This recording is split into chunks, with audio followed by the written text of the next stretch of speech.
Glock 45 de la marque Glock, bien évidemment.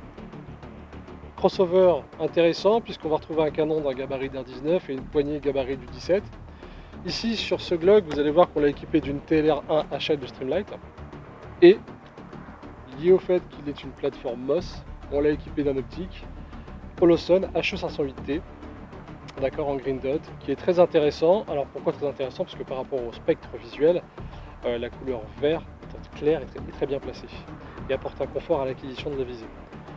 On retrouve au niveau de cette optique aussi quelque chose qui est intéressant, c'est le petit panneau solaire sur le dessus qui me permet en fait tout simplement d'adapter l'intensité de mon réticule selon le lieu où on va être, d'accord.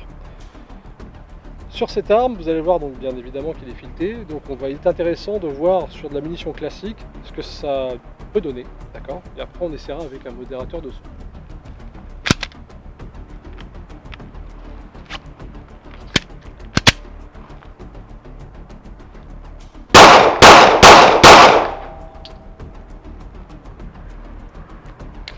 C'est agréable, on retrouve toutes les sensations du Glock, d'accord, 17, on connaît. Donc c'est vraiment très agréable.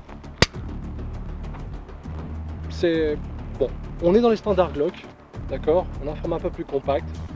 Et cette poignée de 17, comme je le disais, on retrouve nos standards. Alors, on a parlé justement de modérateur de son, donc je vais dévisser la bague ici, pour pouvoir y appliquer ce modérateur de son Atek PMM6 en 9 para, qui, comme vous pouvez le voir, il a une belle petite gueule. C'est très intéressant avec justement ce cranté ici qu'on pourrait apparenter à, je dirais, un brise-vite, mais voilà, juste qu'il a vraiment une belle gueule.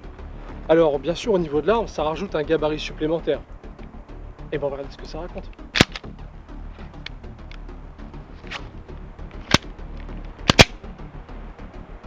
Allez.